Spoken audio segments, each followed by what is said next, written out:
Hey, how's it going, guys? It's your boy Hunter X-Bills, AK Bills, and I hope you're on a fantastic great day. We're finally back with a brand new review on the latest chapter of My Hero Academia, chapter 245, also known as Rising to Action. Now, I apologize for the little gap that I've taken, but your boy is finally back, and especially with a solid chapter like this one. I hope you guys do enjoy this video, and if you guys do, don't be shy to hit the like button and subscribe if you guys are new to the channel. But anyway, let's get straight into this review. So first of all, let's give our props to Hawks, the number 2 hero. This guy is a legend. Like, he is carrying the heroes on his back all on his own. The mission that he's been given is the toughest mission that I've seen a hero take. And of course, this is like an Itachi rule right here. The risk he is taking just to make sure that everything goes towards the hero's favors is huge. And I also want to point out what Deku says about his age. They're only 6 years in difference, meaning Hawks is 22 years old and he is actually infiltrating the League of Villains, the Special Liberation Army. These guys can all just turn on him if they really wanted to. It's just crazy. And just even more 200 IQ points for what Hawks does. So he ends up giving these guys 4 copies of the Liberation Army book. But what he does, he points out certain markers which end up reading a note, which we're going to get into later. But anyway, 200 IQ, that was a genius play. And you see him then talk about make sure the 4 of you make the most out of this internship. He's talking towards Endeavor and of course the 3, Deku, Bakugo and Todoroki. Which is of course hinting out that these guys really need to grow, and this is the time because things are just going to get crazy, which you already know. Anyway, we then end up into Endeavor's office and we then see a bunch of Endeavor's sidekicks, including one of his famous sidekick known as Burning, and she brings up a huge point. And it's that Bakugo and Todoroki have not done an internship before. This is their first ones. And I didn't really think of that as much, but if you guys think about it, they were doing the provisional hero exams. And whilst this was happening, Deku was doing the Chisaki arc, is where he fought the Yakuzas, so on and so forth. And if you guys think about it, both internships and things are just going insane. And even more insane, if the 3 of these are together, you know it's going to be a crazy battle coming in the future. But anyway, we noticed that Endeavor has around 30 sidekicks and they take around 100 jobs a day. So without a doubt, it will be very good experience points for each of the characters right in this arc. But anyway, Endeavor starts reading the book and he starts deciphering it, which Hawks thought he would not be able to because he's such a hard head. But he breaks it down. He noticed that Hawks was acting very weird compared to his like bubbly self.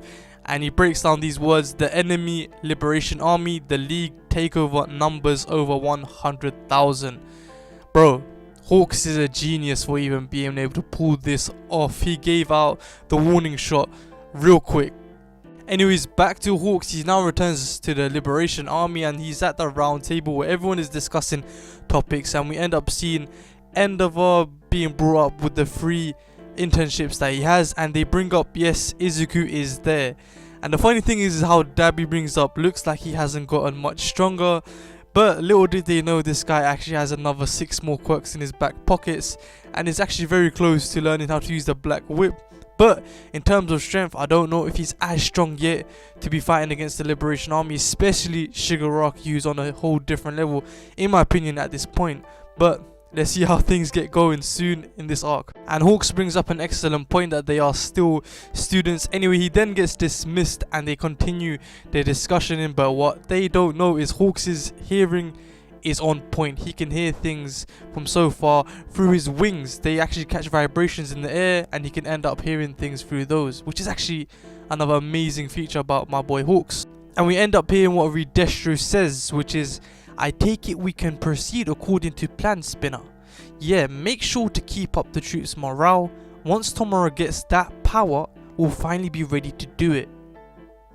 In 4 months from now on, it will all go boom, everything destroyed by Tomura. And of course these are split between each character, so don't think that's one person saying all this. Now we've got some huge points to look at, and I want to talk about both the timing and I want to talk about what this new power could be.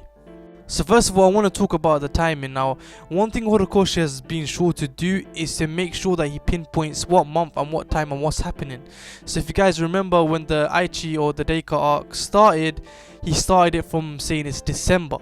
And then we see all this lead forward all the way to Christmas, and we actually see Midoriya and everyone enjoying their Christmas. So right now it seems like it's the end of December moving towards January. And then within those times, in 4 months, it will actually be spring. Which is actually ironic because Deku's name in sense Midoriya Izuku is greenness and or the Valley of Green, which of course it makes sense that spring is such a green month, so the growth here is gonna be crazy, and it's just something to like, it's like a rebirth in its own sense. That's what spring is.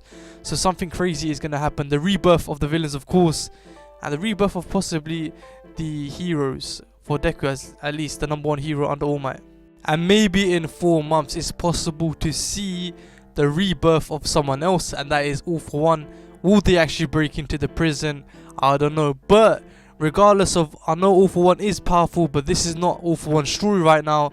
This is all up to Shigaraki. Now let's go towards Shigaraki. He's just standing there looking like he just came out of the hyperbolic training chamber. But what could his new power actually be? So there's a few things that we can think about. First of all, he's working with Reed Destro, who owns the Detnerat company. So he could have got him an equipment to increase his quirk's ability, and he's just getting used to the use of that. But then again, he's just awakened his quirk, and I don't believe that he's mastered the awakening of the quirk as of yet. So there's that possibility too. But then again, one more thing that I'm thinking of is that could the Doctor have something to do with him getting an extra power up, an extra quirk, an extra something? He said that he wanted power, and I believe that the Doctor has actually given him something after they complete his mission. I'm not sure, because of course only All For One could give quirks, and we don't know if All For One has actually stored or given him quirks already, but he just cannot use it. Maybe the Doctor has some type of quirk to stop it from working until he says so, or maybe his quirk is to like surgery a quirk into someone, which I brought up once a long time ago. But without a doubt, we're about to see some crazy things pop off, and I know they're gonna be sending a warning shot towards Deku, especially with how they know where they are right about now, and it's of course gonna be experience them in the end of the day, which is a great thing. And I believe that Deku's gonna work hard to try use his other quirks. We're most likely gonna see another quirk in hand when he gets in danger very soon. I wouldn't be surprised if it is Nana Shimura's hidden quirk, which I'll make a new video on. I'm gonna make a video on all of the quirks that I believe that he could possibly have, so keep an eye on that. It's a theory video. And we also have the growth of Todoroki and both Bakugo, and I do still believe that Todoroki is Dabi's brother. I don't know why, it just makes a lot of sense, especially at this point right now.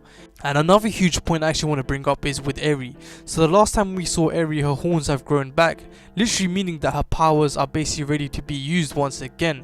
I believe that she'll find a way to return Mirio's powers back, and Mirio will return within the next 4 months, which once again works with the spring type of feeling of everything being reborn. And of course we're gonna need someone like Mirio's caliber to help in this battle. But yeah, things are looking crazy. I hope you guys enjoyed this review. Keep an eye out for my theories, and yeah, as of usual, have a fantastic great day, and I'll see you in the next one. Peace.